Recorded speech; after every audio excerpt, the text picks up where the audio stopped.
Hey guys, what's up? Welcome back to Hacking with Ken. So basically, I'm here with another ethical hacker named Cyber Rivet. So Cyber Rivet, can you give us a little introduction about yourself? First of all, thank you, Ken, for inviting me. Uh, my name is Zain Aka Cyber Private, and I am a cybersecurity student. So that's all about me. तो basically सबसे जो पहला मेरा सवाल आपसे ये है कि साइबर सिक्योरिटी में आपका इंटरेस्ट बनना कैसे?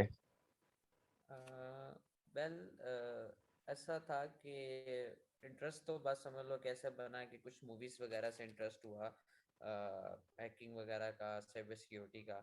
तो बस फिर कुछ ऑनलाइन सर्चिंग वगैरह की, कुछ जो है ग्रुप्स वगैरह ज्वाइन किए, कम्युनिटीज ज्वाइन की, और देन फिर इस तरह करते करते फिर हम साइबर सिक्योरिटी में एंटर हुए। और आज इसको आई थिंक 1 ईयर होने वाला है मुझे साइबर सिक्योरिटी में एंटर हुए ना। तो बेसिकली इंटरेस्ट बस कुछ फिल्म सीरीज से ही हुआ था, और देन फिर हम आगे प्रोसीड होता गया मैं इसमें। सही। तो यानी कि आपका बेसिकली अगर हम कहेंगे स्टार्ट, यानी कि आपने कोई मूवी देखी लाइक शो, जैसे सीरीज थी like mister robot I guess, तो यस। आपने उससे इंस्पिरेशन ली और कहा कि दैट्स गुड। तो बेसिकली यहाँ पे एक और मैं बात कहना चाहूंगा कि बहुत सारे लोग यानी कि मूवीज या गेम से देख कर आते हैं कि हैकिंग इस तरह, तो रियल लाइफ हैकिंग किस तरह है? जिस तरह की हैकिंग मूवीज में होती है, तो रियल लाइफ की हैकिंग किस तरह, आप जरा उस चीज को एक्सप्लेन करो। कैन फर्स्ट ऑफ ऑल कि जो बॉलीवुड या दूसरी मूवीज में दिखाई जाती है हैकिंग, वो टोटली जो है वो डिफरेंट है, मतलब वो फेक है। ठीक है, वो रियल वर्ल्ड हैकिंग से बिल्कुल अलग है, वो एक अलग सिनेरियो जो है वो पेश करते हैं, मतलब इस तरह की रियल वर्ल्ड हैकिंग नहीं होती। तो आपने मिस्टर रोबोट सीरीज की बात की थी, उसमें जो हैकिंग है वो समहाउ जो है वो रियल वर्ल्ड से मैच करती है। क्योंकि आपने भी देखा होगा उसमें जो है वो लिनक्स का यूज करते हैं, मेनली काली लिनक्स का वो यूज कर रहा होता है। डिफरेंट जो है वो ट्रिक्स वगैरह या टूल्स वगैरह यूज कर रहा होता है, तो वो रियल वर्ल्ड से थोड़ा ना मैच कर रहा होता है। तो जो मिस्टर रोबोट में जो है सीरीज में दिखाई जाने वाली हैकिंग है, वो रियल वर्ल्ड से जो है वो मिलती जुलती है। लेकिन जो बॉलीवुड वगैरह या जो मोस्टली मोस्टली मतलब देखते हैं मूवीज वगैरह में हम, वो मतलब फेक होती है। ये है कि इंटरेस्ट वगैरह उससे बंदे का बिल्ड होता है, लेकिन जो रियल वर्ल्ड हैकिंग है वो टोटली इससे डिफरेंट है और बहुत ज्यादा डिफिकल्ट है। मतलब बॉलीवुड में तो दिखाया जाता है जस्ट वो टाइप कर रहे होते हैं और वो कंपनीज हैक हो रही हैं, सो, जबकि इसके पीछे बैकग्राउंड में जब रियल वर्ल्ड में आते हैं तो बहुत ज़्यादा जो है वो डिफरेंट है मेथड, और डिफिकल्ट है और बहुत टाइम लगता है। इवन के बग वगैरह या कोई वर्नेबिलिटी होगी तो तब हैक हो सकती है, वरना बहुत डिफिकल्ट होता है। तो जो रियल वर्ल्ड हैकिंग है वो जो है वो डिफरेंट है, जो मूवीज में दिखाई जाती है। अगर तो किसी को जो है वो रियल वर्ल्ड जो है वो हैकिंग देखनी है किसी मूवीज या सीरीज में, तो मैं ये सजेस्ट करूंगा वो मिस्टर रोबोट सीरीज देखे। तो यानी कि आपको भी यानी कि एक हुआ होगा रियलाइजेशन पहले, क्योंकि हर कोई सोचता है कि हैकिंग इसी तरह इजी होगी, लेकिन आपको भी रियलिटी स्लैब पे एक किस्म का कहने मिला होगा जब आपने अ, जब आपने रियल वर्ल्ड हैकिंग में कदम रखा होगा। बिल्कुल कहना सही है कि जब मैं जो है मूवीज देखने के बाद जब मैं इस फील्ड में प्रैक्टिकली आता हूँ, तो एक तो ये है कि टाइम जब मैंने जो है स्टार्ट किया, बिल्कुल ना, एक तो उस टाइम मुझे प्रॉपर मतलब गाइड करने वाला कोई नहीं था ये वो। और लेकिन ये है कि बहुत ज़्यादा डिफिकल्ट मुझे स्टार्ट में लगा था, और मैंने ये बात को रियलाइज़ किया था कि हाँ यार, मूवीज में तो ऐसे दिखा रहे होते हैं, ये तो टोटली डिफरेंट है। ये वो मुझे स्टार्ट है, मैंने आई थिंक टर्मक्स से जो है वो स्टार्ट किया था, और देन फिर जो है मैं वो लिनक्स पे मूव हुआ था। तो ये है कि फील हुआ था या रियलाइज हुआ था कि यार वहाँ पे तो कुछ और दिखाया जा रहा है और यहाँ पे प्रैक्टिकली कुछ और किया जा रहा है। तो ये है कि रियलाइज हुआ था, और बाद में देन मैंने कहा था कि यार हाँ, ये फिल्म्स में दिखाई जाती है तो फेक है, और जो रियल वर्ल्ड है वो काफ़ी ज़्यादा टफ है, डिफिकल्ट है और टाइम कंज्यूमिंग है। हाँ, ये आपने बिल्कुल बात ठीक की कि यानी कि जो बंदा आता है ये देखे कि यार गेम्स में आई गेस अगर हम देखें तो वॉच डॉग्स है जो प्रॉपर यानी कि हैकिंग वगैरह के उस पे है, और फिल्म सीरीज में अगर देखें तो वो काफी हैकिंग करते हैं खैर, लेकिन उसमें यह है कि वो उन आपको यानी कि दिखाते हैं कि ऐसा हो रहा है ऐसा हो रहा है, लेकिन रियलिटी उससे बहुत डिफरेंट होती है। इवन कि आपको छोटा सा CTF, आई गेस आप CTF प्लेयर भी हैं मेरे ख्याल से, तो जी उसमें बिल्कुल। CTF खेलने के लिए आपको प्रॉपर वो करना पड़ता है। आप जरा CTF का पास बताएं कि CTF को कैसे आप प्ले करते हो, उसमें कौन सी मैथडोलॉजी अपनाते हो? सीटीएफ में मेरा मतलब कि एक तो होता है ना कि बंदा काफ़ी टाइम से प्ले कर रहा होता है, ये है कि सीटीएफ मैं कभी कभी प्ले करता हूँ जब बोर वगैरह हो रहा हूँ या कोई और एक्टिविटी करने को ना हो तो मैं सीटीएफ प्ले करता हूँ। एक तो थोड़ा टाइम भी यूटिलाइज हो जाता है और कुछ न्यू जो है वो सीखने को मिल जाता है। बेसिकली जो है मैं फिलहाल मेरा फोकस रहा है पिको सीटीएफ पे। ट्राई हैक मी और जो हैक द बॉक्स है इस पे मैं कम रहा हूँ।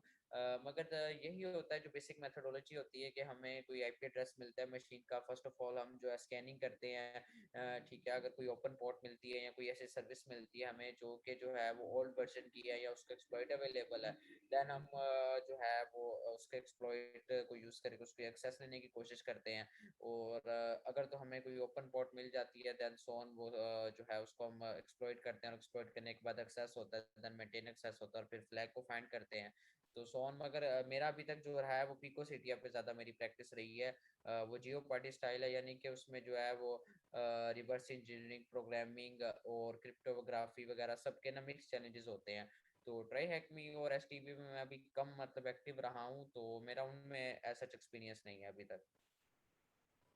आपने रीसेंट सीटीएफ कौन सा खेला है? मेरे ख्याल से रीसेंट में अगर मैं काउंट करूं जैसा आप बता रहे हो तो शायद आपने पीको सीटीएफ खेला हो, लेकिन रीसेंट में आपने कौन सा प्ले किया है? कोई इंटरनेशनल इवेंट हो, कोई नेशनल या कोई प्राइवेट आपने प्ले किया हो? मैंने वैसे पिछले साल 2021 में नेशनल साइबर सिक्योरिटी हैकाथन हुई थी पाकिस्तान में, उसमें पार्टिसिपेट किया था, वो मैंने प्ले किया है। उसके अलावा रिसेंटली एक समथिंग वालों ने आई थिंक 2 मंथ्स पहले जो है वो एक सीटीएफ प्ले करवाया था, उसमें भी मैंने पार्टिसिपेट किया था। तो रिसेंट जो है वो मेरा सैमसंग वाला सीटीएफ है जो मैंने प्ले किया था इंटरनेशनल जो है। और नेशनल जो है वो मैंने पिछले साल साइबर सिक्योरिटी जो हैकाथन हुई थी जो इग्नाइट और आईटी मिनिस्ट्री ने हमारे ने करवाई थी, तो उसमें पार्टिसिपेट किया था मैंने। आप यानी कि पाकिस्तान से बहुत लोग यानी कि देख रहे हैं हमें, इस वीडियो को देखेंगे तो हैकाथॉन के बारे में थोड़ा बहुत बता सकते हैं कि हैकाथॉन है क्या बेसिकली? उसमें यानी कि कैसे इन वगैरह करना है, या थोड़ा सा आप इसको बता सकते हैं?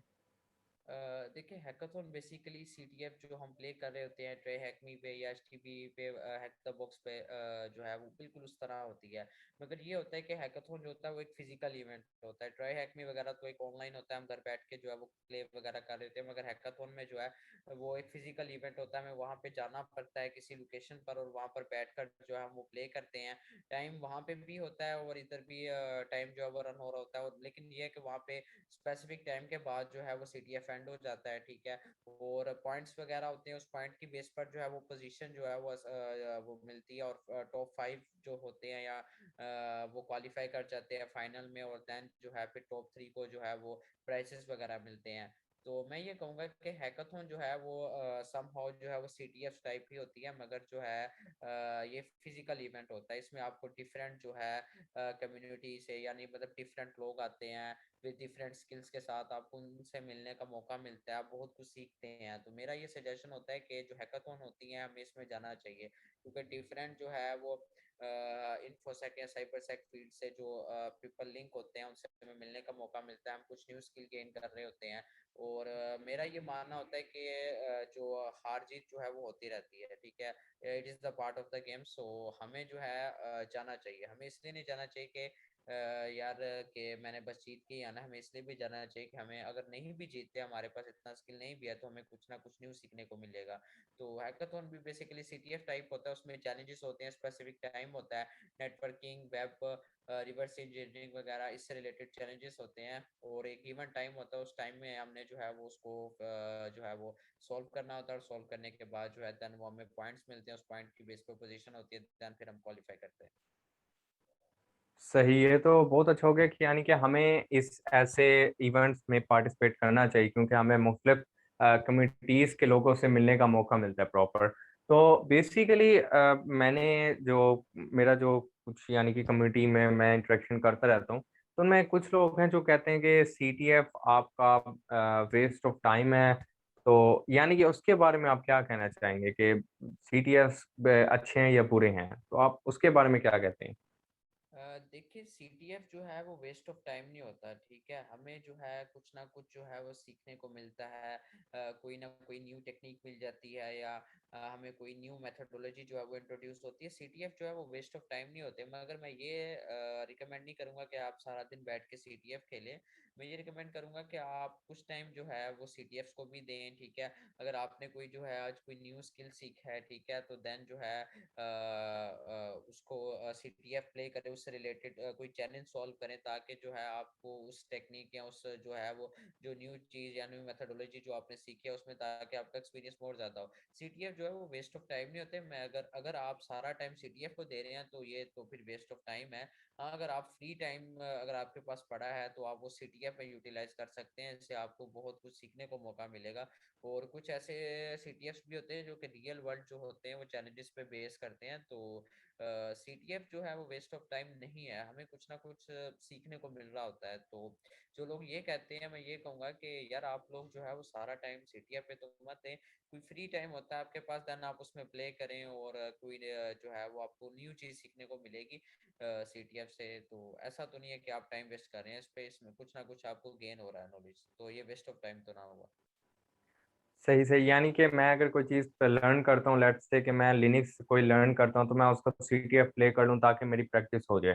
तो ये यानी कि एक अच्छी चीज़ है, प्रैक्टिस के लिए हम कह सकते हैं कि एक बहुत अच्छी चीज़ है। बिल्कुल ऐसे ही है। इवन के लास्ट टाइम जब मैंने जो नेशनल हैकाथॉन थी उसके लिए पार्टिसिपेट किया था, तो नेटवर्किंग मैंने कैटेगरी सिलेक्ट की थी, मगर मुझे उसका आइडिया नहीं था कि उसमें किस टाइप के चैलेंजेस आएंगे। तो मैंने ज़रा गूगल वगैरह किया, कुछ मेरे दोस्तों ने रेकमेंड किया कि उसमें ना मोस्टली पीके फाइल्स आती हैं। मुझे उस टाइम पीके फाइल्स का बिल्कुल जो है वो पता नहीं था कि पीके फाइल्स होती क्या हैं और इसको कैसे सॉल्व करना है, सोन। तो तब ये हुआ कि फिर जो है जब उन्होंने मुझे बताया और मुझे सारा मतलब पता लगा, तो मैंने जो है वो बैठ के पीकैप पे जरा रिसर्च वगैरह की, पीकैप को जो है वो सॉल्व वगैरह किया। और देन यानी कि मुझे एक तरह से हैकाथॉन में पार्टिसिपेट जब मैंने किया तो एक तरह से सीटीएफ ही था।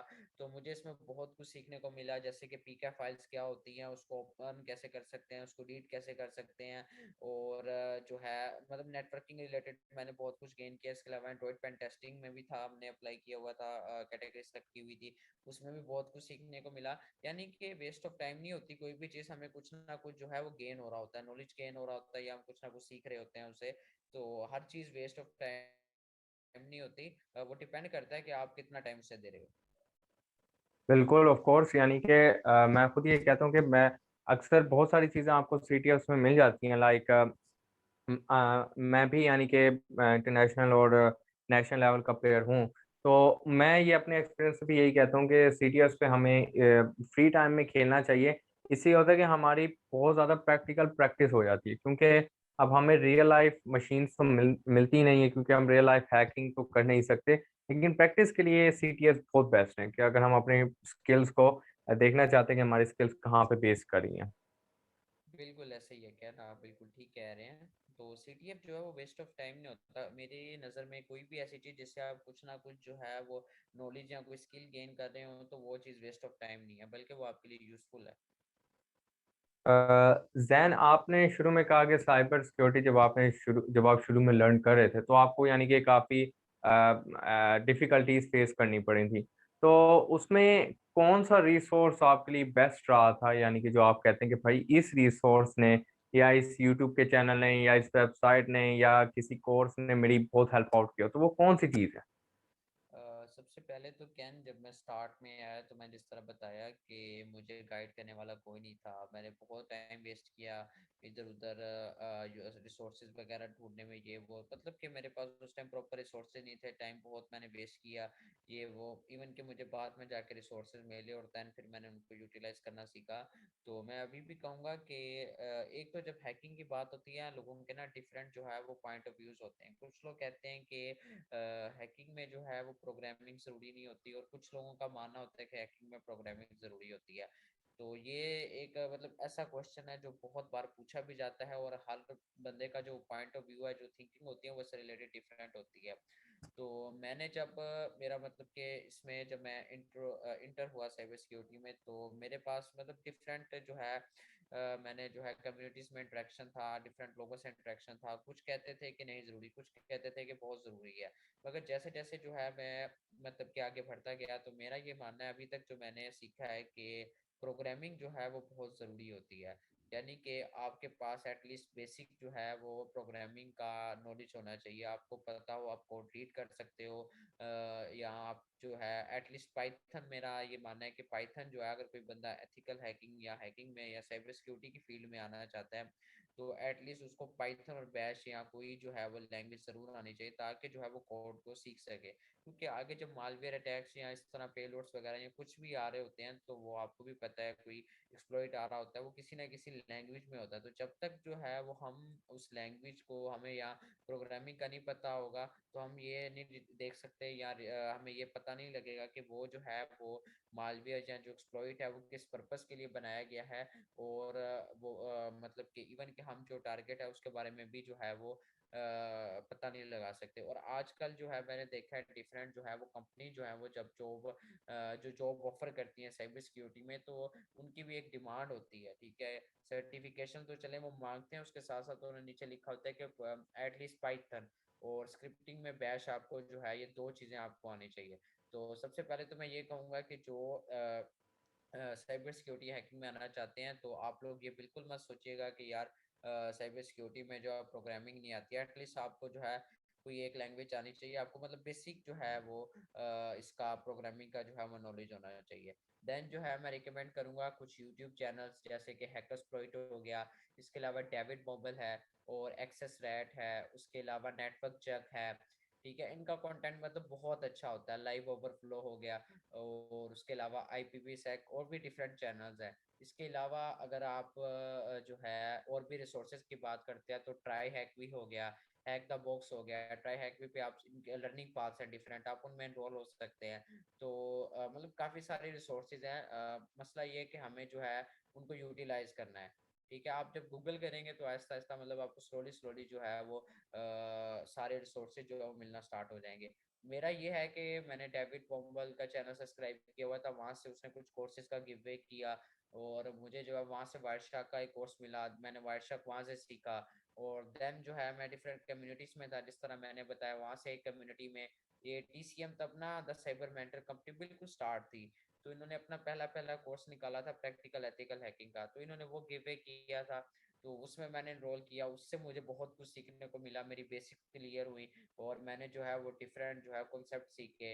उसके बाद देन ट्राई हैक में पे जो है मैंने कुछ बात कंप्लीट किया। तो मतलब ये डिफरेंट रिसोर्सेज थे जिन्होंने मुझे काफ़ी हेल्प आउट किया, और मैं ये रिकमेंड करता हूँ कि जो बंदा न्यू है वो आना चाहता है, वो try hack me, hack the box, और ये जो कुछ यूट्यूब चैनल्स बताए हैं, इनको सब्सक्राइब कर ले, तो इनसे फ्री रिसोर्सेज, फ्री कंटेंट मिलता है, और वो इसको मतलब यूटिलाइज करके बहुत कुछ सीख सकते हैं। इवन के आजकल अगर आपने प्रोग्रामिंग भी सीखनी है, तो वो भी आप यूट्यूब से सीख सकते हैं। यानी कि रिसोर्सेज भरे हुए हैं, बस यानी कि जाके सर्चिंग करने की जरूरत है उनकी। जी बिल्कुल ऐसा ही है। कैन इवन के ट्विटर पे भी मैं रिकमेंड करूंगा कि जो साइबर सिक्योरिटी या में आना चाहते हैं ना, वो ट्विटर पे ज़्यादा एक्टिव रहा करे। ट्विटर पे काफ़ी ज़्यादा जो है एक्टिव जो है वो कम्युनिटीज़ होती है। आप जो है फेमस जो हैकर्स है, जैसे कि डेविड पॉम्बल हो गया, एक्सेसरेट हो गया, और भी डिफरेंट है, आप उनको वहाँ पे जो है वो फॉलो कर सकते हैं। तो ये लोग जब ना अक्सर औकात ना मतलब अपने कोर्सेज का गिव वे करते हैं, तो इससे ये होगा कि आपने जब इन्हें फॉलो किया होगा, अपना कोर्स कोई गिव वे कर रहे होंगे, क्या पता आप विन कर जाए और वो आपको कोर्स फ्री में मिल जाए, और देन जो है आप जो है उस कोर्स को जो है वो एनरोल कर कर उससे आपको कुछ ना कुछ सीखने का मिल जाए वो का। इवन कि मुझे अच्छी तरह याद है, मैंने ट्विटर पे जब स्टार्ट किया था, तो एक्सेस रैट ने ना गिव वे किया था एक अपने ना फुल हाउस बंडल का, तो मुझे वहां से वो मैंने गिव वे विन किया था, और उसके मतलब डिफरेंट जो कोर्सेज थे उसका एक्सेस मुझे मिला था। तो मतलब ये है कि ट्विटर पे भी एक्टिव रहा करें, गिवेस वगैरह होते रहते हैं, आप कोई भी गिव अवे जीत के जो है वो कोई भी कोर्स जो है वो फ्री में जो है वो ले सकते हो। ज़रूरी नहीं है कि आपको पे ही करना पड़ेगा। बहुत से लोग ये सोचते हैं कि यार मेरे पास तो यार इतने डॉलर्स नहीं है, मैं इतना एक्सपेंसिव कोर्स कैसे लूँगा, मैं यार ये मतलब कैसे सीखूंगा साइबर सिक्योरिटी में, मेरे पास जो है वो इतनी पेमेंट नहीं है, मैं इतना अफोर्ड नहीं कर सकता। तो मेरा ये कहना है कि यार आजकल हर चीज़ जो है वो फ्री पड़ी हुई है गूगल पर, यूट्यूब पर, मगर ये है कि आपको यूटिलाइज करना आना चाहिए। आपको जो है गूगल करने का जो है वो गूगल करना आपको सीखना पड़ेगा। ठीक है, आपको कोई भी एरर या कोई भी प्रॉब्लम है, आपने जस्ट जाके गूगल पर जो है उसको सर्च आउट करना है, आपको उसका पॉसिबल जो है वो आंसर मिल जाएगा। इसके अलावा यूट्यूब में भी डिफरेंट कोर्सेज होते हैं, वहाँ से भी सीख सकते हैं। तो मतलब ये है कि फ्री रिसोर्सेज काफ़ी सारे हैं, मगर जो है वो अब हम पे है कि हम उन्हें किस तरह यूटिलाइज करते हैं। बिल्कुल, यानी कि हमें हमारे पास सर्चिंग की भी स्किल होनी चाहिए कि हम सर्चिंग किस तरह करते हैं। ये भी एक प्रॉपर एक स्किल है, मैं कहूँगा कि हमें एक प्रॉपर सर्चिंग आनी चाहिए, क्योंकि कीवर्ड्स ही मेरे ख्याल से ज़्यादा इम्पोर्टेंट होते हैं जब आप कोई चीज़ सर्च करते हो। तो उस वक़्त यानी कि हमें कीवर्ड्स का प्रॉपर ख्याल रखना पड़ता है, राइट? बिल्कुल, बिल्कुल ऐसे ही है। कैन इवन के जब अगर बग बाउंटी की तरफ आप चले जाएँ या आप कोई वेब पे भी कोई पेन टेस्टिंग परफ़ॉर्म कर रहे हो, तो तब भी जो है गूगल डॉकिंग या गूगल सर्चिंग जो है वो बहुत ज़्यादा जो है वो इम्पोर्टेंट होती है। तो मेरी नज़र में एक बेस्ट हैकर वही है कि या बेस्ट साइबर सिक्योरिटी एक्सपर्ट वही है जो कि जिसकी गूगल सर्चिंग की ट्रिक जो है वो बहुत अच्छी है। इवन कि जब हम ओपन सोर्स इन्फॉर्मेशन गैदरिंग भी कर रहे होते हैं, तब भी हमें गूगल बहुत हेल्प आउट कर रहा होता है, क्योंकि आजकल हर चीज़ जो है, हर चीज़ वो गूगल पर अवेलेबल है, मगर इशू ये है कि आपको सर्च करना आना चाहिए। Of course exactly. बेसिकली मेरा ज़हन आपसे एक क्वेश्चन है कि मैं बहुत सारे लोगों से पूछता हूँ, तो मैंने पास्ट में जितने भी इंटरव्यूज़ किए हैं, तो मैं उन लोगों से भी यही सवाल करता हूँ कि लेट्स से कि मैं बहुत न्यू हूँ, लाइक लेट्स से कि मुझे बस साइबर सिक्योरिटी का पता चला कि साइबर सिक्योरिटी है क्या, और हैकिंग का मुझे शौक हुआ, लाइक आपको जैसे हुआ, और मैं इन करता हूँ, उस फील्ड में आना चाहता हूँ, तो मुझे उसके लिए सबसे पहली चीज़ क्या सीखनी चाहिए? देखिए, सबसे पहले तो अगर तो आप मतलब किसी और बैकग्राउंड के साथ आ रहे हैं, मेडिकल बैकग्राउंड के साथ आ रहे हैं, आर्ट्स के बैकग्राउंड के साथ आ रहे हैं, कंप्यूटर का आपको जो है वो नॉलेज नहीं है, तो मैं ये कहूँगा कि आपको एटलीस्ट कंप्यूटर का पहले बेसिक नॉलेज रहना चाहिए। ठीक है, आपको विंडोज़ का मतलब सीखना चाहिए कि विंडोज़ के डिफरेंट कमांड्स क्या है, ये वो डिफरेंट जो है वो टूल सीखने चाहिए। देन मैं फिर कहूँगा कि आप जो है नेटवर्किंग की तरफ आएँ। आप IP address, TCP, UDP, different network protocols, उसके अलावा ओएसआई मॉडल जो है वो ये सब मतलब नेटवर्किंग जो है मेरी नज़र में वो हैकिंग का जो है वो बहुत इंपॉर्टेंट पार्ट है। अगर आप नेटवर्किंग आपको अच्छी तरह आती है, तो आप कोई भी जो है वो अटैक को बहुत अच्छी तरह परफॉर्म कर सकते हैं, क्योंकि आजकल जो है वो हर चीज़ जो है वो नेटवर्क से कनेक्टेड है। और जाहिर सी बात है, फिर जब आपको नेटवर्क का पता होगा, तो आप जो है उस नेटवर्क को ब्रेक करके जो है वो उस नेटवर्क की सिक्योरिटी ब्रेक करके एक्सेस ले सकते हैं। तो नेटवर्किंग बहुत ज़रूरी है। तो मेरा ये है कि नेटवर्किंग पर जो है वो आप अगर बिल्कुल नहीं हुआ है, पहले तो कंप्यूटर की बेसिक सीखे, कंप्यूटर चलाना आप सीखे, उसके बाद देन जो है आप नेटवर्किंग सीखे। मतलब डिफरेंट नेटवर्क प्रोटोकॉल्स के बारे में देखें, उसके अलावा डिफरेंट नेटवर्क स्कैनर टूल्स हैं जैसे कि एनमैप वगैरह, आप इनको यूटिलाइज करना सीखें। पोर्ट्स के बारे में पढ़ें कि पोर्ट्स कौन कौन सी होती हैं, ये वो। और उसके अलावा देन फिर आप आएँ प्रोग्रामिंग की तरफ, पाइथन सीखें आप, उसके अलावा बैश सीखें। फिर देन जो है आप इंफॉर्मेशन गैदरिंग पर आए। इंफॉर्मेशन गैदरिंग में भी दो टाइप्स होती हैं, एक्टिव इंफॉर्मेशन गैदरिंग और passive information gathering. Information gathering के बाद फिर देन जो है वो आप आए गेनिंग एक्सेस पे, मेंटेनिंग एक्सेस पे, एंड देन फिर buffer overflow, active directory, passive directory attacks and so on. तो ये है कि एक स्टेप स्टेप बाय स्टेप जो है आपने सब चीज़ों को लेकर चलना है। तो इसके लिए मैं ये रिकमेंड करूंगा कि साथ साथ ट्राई हैक मी पे अकाउंट बनाए, वहाँ पे डिफरेंट पाथ्स होती हैं, जैसे penetration tester paths on. Even कि अभी अभी उन्होंने रेड टीमिंग की भी एक पाथ जो है वो लॉन्च की है, तो ट्राई हैक मी बेस्ट है मेरी नज़र में। आप उनके सारी पाथ्स कंप्लीट करें, और आपको ये है कि वो फ्री ऑफ कॉस्ट होती है, सर्टिफिकेट भी मिलता है इवन कि आप कोई भी पाथ कंप्लीट करते हैं। उसके अलावा डिफरेंट जो कि यूट्यूब चैनल्स बताए, हैकर्स प्लॉइंट हो गया, उसके अलावा डेविड मोबल हो गया, नेटवर्क चेक हो गया, ये साइबर सिक्योरिटी के डिफरेंट टॉपिक्स पर जो है वो वीडियोस बनाते रहते हैं, वीडियोस अपलोड करते रहते हैं। स्पेशली जो अगर आप नेटवर्क पे टेस्टिंग में ज़्यादा जाना चाहते हैं, वायरलेस पे टेस्टिंग में ज़्यादा जाना चाहते हैं, तो डेविड मोबल की काफ़ी वीडियोस है, जैसे कि वायरलेस अटैक्स वगैरह पर एंड सो ऑन। इवन के इसका जो डेविड मोबल है, इसका नेटवर्किंग में जो है बहुत अच्छा एक्सपीरियंस है। तो नेटवर्किंग रिलेटेड जो है, अगर आप को कोई कंटेंट चाहिए अच्छा, तो मैं रिकमेंड करूंगा कि आप डेविड पोबल का जो है वो चैनल सब्सक्राइब करें, वहां से आपको बहुत कुछ सीखने का मौका मिलेगा। मसला ये है कि सब कुछ जो है वो अवेलेबल है, मगर आपको जो है वो सर्च ही कर लिया है। आप बस स्टार्ट करें, ड्राई हैक में से स्टार्ट करें, ठीक है। उसके अलावा अपने नेटवर्किंग की जो है वो कॉन्सेप्ट्स को जो है वो आपने क्लियर करना है। देन जो है फिर आप जो है पाइथन और बैश थोड़ी बहुत सीखे, ताकि आपको कोड को रीड करना, एक्सप्लॉइट को राइट करना, या अपनी खुद की स्क्रिप्ट या लिनक्स को ऑटोमेट करना आना चाहिए। लिनक्स की आपको कमांड्स का पता होना चाहिए, लिनक्स से आप बिल्कुल फेमिलियर हो। विंडोज की जो वो कमांड है पावर शेल, उससे थोड़ा बहुत फेमिलियर हो आप। और देन फिर आप आगे मेटास्प्लॉइट वगैरह पर डिफरेंट टूल्स यूटिलाइज करना और एक्सेस लेना and so on. That's fricking amazing. Jain, आपने लिटरली बहुत यानी कि अच्छे तरीके से प्रॉपर एक बात एक्सप्लेन कर दिया है, और मुझे नहीं लगता कि इसके बाद किसी को कोई सवाल होना चाहिए कि मैं पेन टेस्टिंग में या एथिकल हैकिंग में कौन सा पाथ सेलेक्ट करूं, क्योंकि आपने जो पाथ बताया ये लिटरली एग्जैक्ट पाथ है जो यानी कि एक्सपर्ट्स बताते हैं। तो मैं ये कहना चाहता हूँ कि यानी कि आपने जो ये पाथ बताए इससे बहुत सारे लोगों की हेल्प आउट हो जाएगी और हो गई होगी, और बहुत सारे लोगों को उनके क्वेश्चंस के आंसर्स भी मिल गए होंगे। तो वैसे जैन, मैं आपसे पर्सनली लाइक एक सवाल करना चाहता हूँ कि लिनक्स में आप कौन सा डिस्ट्रो प्रेफर करोगे? लाइक अगर मैंने उसमें पेन टेस्टिंग करनी है लेट से, तो आप उसमें कौन सा डिस्ट्रो प्रेफर करते हो? देखिए, डिस्ट्रो पे कभी भी डिपेंड बंदे को नहीं होना चाहिए, ठीक है। आप लिनक्स का कोई भी डिस्ट्रो लेकर उसको थोड़ा सा कस्टमाइज कर कर उस पर कोई भी टूल हैकी का जो है वो इंस्टॉल कर कर बगसूट मेटास्प्लॉइट वगैरह इंस्टॉल कर कर उसको यूटिलाइज कर सकते हैं। हैकिंग के लिए आई थिंक आपको किसी भी डिस्ट्रो पर जो है वो डिपेंड नहीं करना चाहिए। मगर मैं जो है मैं वो वैसे काली लिनक्स यूज करता हूँ।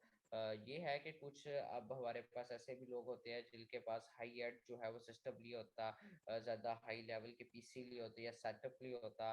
तो काली लिनक्स वगैरह जो है वो लैग करता है या वर्चुअल बॉक्स पर रन नहीं कर सकते, तो वो पैरेट ओएस पे भी जो है वो ट्राई कर सकते हैं। अगर तो आप बिल्कुल न्यू है लिनक्स पे और आपको लिनक्स का बिल्कुल नहीं पता, तो मैं ये रिकमेंड करूंगा कि आप उबुंटू से स्टार्ट करें। उबुंटू जो है वो बहुत मतलब के डेबियन बेस्ड जो है वो डिस्ट्रो है और बहुत इजी डिस्ट्रो है। इवन कि जब मैंने भी लिनक्स स्टार्ट किया था सीखना, तो मैंने उबुंटू से स्टार्ट किया था, और देन जो है फिर मैं काली लिनक्स पे आया। और ये है कि अभी काली लिनक्स ही मैं यूज़ कर रहा हूँ। बट मेरा ये मानना है कि हैकी के लिए आपको किसी भी डिस्ट्रो पर जो है वो डिपेंड नहीं होना चाहिए। आप जो है किसी भी डिस्ट्रो में हैकिंग टूल्स को इंस्टॉल कर कर उसको यूटिलाइज कर सकते हैं और सो ऑन। हाँ, ये बात अपने बिल्कुल ठीक है, क्योंकि हमारे पास बहुत सारे जितने भी आई गेस लिनक्स में टूल्स हैं वो गिटहब पे तो अपलोडेड होती हैं उनकी रिपोजिटरीज, तो हम यानी कि वहीं से उनको डाउनलोड करके और किसी भी उसमें इंस्टॉल कर सकते हैं। यानी कि डिपेंडेंसी एक लिनक्स पे रहना वो तो हो गई खत्म। तो एक और यानी कि आते हैं कि विंडो में क्या हम हैकिंग कर सकते हैं प्रॉपर? देखिए, विंडो में हम हैकिंग कर सकते हैं, मगर एक लिमिट तक कर सकते हैं, ठीक है। मतलब कुछ टूल जैसे कि बगसूट वगैरह जो है वो हम विंडोज में भी इंस्टॉल कर कर जो है वो पेन टेस्टिंग वगैरह परफॉर्म कर सकते हैं। ऐसा मतलब नहीं है कि हम विंडोज के थ्रू जो है वो हैकिंग या कोई वो परफॉर्म नहीं कर सकते। हम परफॉर्म कर सकते हैं, मगर एक स्पेसिफिक लिमिट तक कर सकते हैं, ठीक है। और अगर आपको फर्दर आगे जाना है तो ये आपको लिनक्स यूज करना ही पड़ेगा। और अब ये है कि मोस्टली मैंने लोगों को देखा है, आजकल पैरेट ओएस न्यू आया, तो वो पैरेट ओएस पे ना मतलब ज़्यादा जो है वो जा रहे हैं। मगर पैरेट ओएस का वो है भी न्यू, न्यूज़ की कम्युनिटी जो है वो इतनी ज़्यादा नहीं है, इवन कि उसमें कुछ बग्स वगैरह भी है। तो मैं ये रिकमेंड नहीं करूँगा कि आप लोग अभी पैरेट ओएस पर जाएं। अगर आप बिल्कुल न्यू हैं तो मैं ये रिकमेंड करूँगा कि आप जो है वो किसी और डेबियन बेस्ड डिस्ट्रो पर अभी उससे स्टार्ट करें। पहले लिनक्स को सीखें और देन जो है वो फिर आप काली लिनक्स या पैरेट ओएस की तरफ जाएं। और आपका जो क्वेश्चन है, विंडोज के थ्रू हैकिंग हम कर सकते हैं, मगर जो है वो एक स्पेसिफिक लिमिट तक कर सकते हैं। और अगर फर्दर टेस्टिंग परफॉर्म करनी पड़ेगी तो हमें लिनक्स को यूटिलाइज करना पड़ेगा। सही। तो यानी कि विंडोज पे हो सकती है, क्योंकि बहुत सारे लोग जो हैं वो यही अज्यूम करते हैं कि विंडोज पर आप कुछ भी नहीं कर सकते, तो वो स्ट्रेट यानी कि लिनक्स की तरफ भागते हैं। तो यानी कि विंडोज पे हम कुछ ना कुछ काम कर सकते हैं, लेकिन अगर हमने ज्यादा काम करना होता है तो हम फिर लिनक्स में मूव ऑन करें। बिल्कुल ऐसा ही है। इवन के स्टार्ट में मुझे भी लगता था कि यार बस जो है वो है कि हम लिनक्स से ही कर सकते हैं, जो है वो विंडो से हो ही नहीं सकती। मगर आहिस्ता आहिस्ता कॉन्सेप्ट चेंज हुआ, जब पहले प्रैक्टिकली आया इस फील्ड में, तो मैंने देखा कि डिफरेंट टूल्स जो है वो इस पे भी पड़े होते हैं, विंडोज पे भी पड़े होते हैं। बल्कि आप रिवर्स इंजीनियरिंग वगैरह भी कर सकते हैं। रिवर्स इंजीनियरिंग के भी डिफरेंट टूल्स जो है वो विंडोज के लिए अवेलेबल होते हैं। तो हम सब हाउ कुछ ना कुछ जो है वो हैकिंग अटैक्स वगैरह जो है वो विंडोज के थ्रू भी परफॉर्म कर सकते हैं। परफेक्ट। तो यानी कि बहुत सारा काम विंडोज में कर सकते हैं। खैर जैन, आप अपना यानी कि एक राय दें कि कौन सा कंट्री इस वक्त साइबर सिक्योरिटी के इंफ्रास्ट्रक्चर में बहुत ज़्यादा पावरफुल है या इस फील्ड में बहुत ज़्यादा पावरफुल है, तो वो आपकी रिसर्च के मुताबिक वो कौन सा कंट्री है? वेल इस टाइम तो टॉप मैं 3 के नेम्स लूंगा। वैसे तो मतलब 10 कंट्रीज ऐसी हैं जो कि बहुत अच्छी हैं साइबर सिक्योरिटी में। जो टॉप 3 है जिनका मैं बता रहा हूँ उस पे फर्स्ट नंबर पर तो यूएसए आ जाता है, देन इसराइल है, और देन चाइना है, और फिर उसके बाद रशिया है। मतलब ये ऐसी कंट्रीज है जो कि सबसे ज्यादा होने वाले साइबर अटैक्स जो है उसमें इन्वॉल्व होती है, और सबसे ज्यादा जो साइबर अटैक्स हो रहे होते हैं वो इन कंट्रीज की तरफ से हो रहे होते हैं ओवरऑल। और ये कंट्रीज जो है वो साइबर वारफेयर के लिहाज से बहुत जो है वो एडवांस है। खासतौर पर इसराइल जो है, इसराइल में जो है वो सबसे ज़्यादा डेंजरस हैकर्स होते हैं। तो उनका ये बाल है। और हाइड वाले जब रिसर्च की इसराइल मतलब इस चीज़ पर कि इसराइल क्यों आगे है साइबर सिक्योरिटी में, वहाँ पर सबसे ज़्यादा बेस्ट हैकर्स क्यों होते हैं, तो जैसे कि मैंने आपको स्टार्ट पर बताया था, प्रोग्रामिंग रिलेटेड के कुछ लोग कहते हैं प्रोग्रामिंग से नहीं होती। तो जब मैंने सारी जो है उस पर रिसर्च आउट की तो मुझे एंड पे इस बात का मैं मतलब इस कंक्लूजन पे आया कि they are the best programmers. और जब मेरा ये मानना है कि जब एक बंदा जो है कोई चीज़ या कोई सॉफ्टवेयर बनाता है तो उसको पता होता है कि ये सॉफ्टवेयर जो है वो किस तरह वर्क करेगा। और अगर उस सॉफ्टवेयर को ये सिक्योरिटी को ब्रेक करना है तो उसे पता होगा कि ये इस तरह बना है, फ्ला जो है वो लाइन पे जो है ये कोड लिखा हुआ है, अगर मैं इसको ये एक्सप्लॉइट राइट करता हूँ तो इससे इसकी सिक्योरिटी ब्रेक हो जाएगी। यानी कि जिसने कोई चीज़ बनाई हो उसको पता होता है कि उस चीज़ को तोड़ा कैसे जा सकता है। तो इसराइल का सबसे ज़्यादा साइबर सिक्योरिटी में आगे इसलिए और सबसे ज़्यादा स्ट्रॉन्ग इसलिए है क्योंकि वो प्रोग्रामिंग में बेस्ट है। ठीक है, they are the best programmers. और इसी तरह यूएसए वगैरह में भी ऐसा है, चाइना में भी ऐसा है कि वो लोग मतलब बेस्ट है। उनके जो हैकर्स है वो प्रोग्रामर्स भी है, बहुत अच्छे प्रोग्रामर्स है। वो एक्सप्लॉइट वगैरह बालवेयर्स वगैरह खुद कोड करते हैं, ये नहीं कि किसी से जो है वो बाय करके यूज करते हैं। They code their all ransomwares malwares वगैरह सो ऑल। तो ये है कि they are the best programmers, that's why they are the best hackers and that's why they are the top in cyber security. So basically अगर मैं let me get this straight, तो यानी कि basically आपने जैसे कहा कि प्रोग्रामर जानता है कि भाई वो सॉफ्टवेयर कैसे बना हुआ है और ये चीज़ तो इसका यही हो सकता है कि जैसे लाइक की मेकर है, वो यानी कि उसको पता होता है कि कीज कैसे वर्क करती हैं, तो वो यानी कि एग्जैक्टली क्या करता है, हमारे वो लॉक वगैरह को क्रैक करता है अगर हम हमसे चाबी वगैरह गुम हो जाती है। तो आई थिंक बहुत सारे लोगों को जवाब मिल गया होगा कि भाई प्रोग्रामिंग इम्पोर्टेंट है कि नहीं। तो वेल जैन, मैं आपसे बहुत ज़्यादा और चीज़ें डिस्कस करना चाहता था, लेकिन जूम की मीटिंग एंड होने वाली है क्योंकि 40 मिनट्स से और वो पूरे होने वाले हैं। तो thanks a lot Jain for giving your precious time and telling us about learning paths and different resources and different stuff about the cybersecurity. Thank you so much. You're welcome, Ken, and thanks for inviting me. It was my pleasure to talk with you, and I hope everyone have enjoyed the interview. And if anyone have some questions, I will suggest that you can join some international communities on Discord, like AccessRat, TCM, Hack the Box, Try Hack Me. मतलब कि अगर हमने जो है कुछ सीखना है अगर आपने वाकई में, तो आप लोग जो है इंटरनेशनल जो कम्युनिटीज़ है उनको लाजमी ज्वाइन करें। ठीक है, वहाँ पे जो है अगर आपको कहीं चीज़ पे कोई डाउट आ रहा है या कुछ क्वेश्चंस आ रहे हैं तो वो आप वहाँ पे पूछेंगे तो वहाँ पे जो है वो लोग उसको आंसर करेंगे, आपको आपके क्वेश्चन का आंसर मिलेगा। तो मेरा ये एंड में जाते जाते ये मतलब सबको एडवाइस है कि जो इंटरनेशनल कम्युनिटीज़ है जैसे TCM हो गया, एक्सेस रैट हो गया, हैक द बॉक्स हो गया, ट्राई हैक भी हो गया, और भी डिफरेंट जो प्लेटफॉर्म्स उनकी जो इंटरनेशनल कम्युनिटीज़ है आप उनको लाजमी ज्वाइन किया करें। वहाँ पे लोग डिफरेंट क्वेश्चंस पूछ रहे होते हैं, और मतलब डिफरेंट आपको बहुत कुछ सीखने का मौका मिलेगा। तो अभी भी मैं जो है मुझे जो कुछ सीखने का मौका मिला है वो इंटरनेशनल कम्युनिटी से ही मिला है। तो मैं एंड में जाते जाते ये कहूँगा कि आप एक्सेस दैट, TCM और भी डिफरेंट जो कम्युनिटीज़ है उनका जो है वो डिस्कॉर्ड सर्वर और वगैरह ज्वाइन करें, उनको ट्विटर वगैरह पे फॉलो करें, ताकि आपको बहुत कुछ सीखने का मौका मिलेगा। Thank you so much. Perfect. Thank you so much, Cyber Event. All right, guys. I'll see you guys. I'll see you in next video, and we'll do our proper encryption and encoding and cryptography with Python. So bye guys.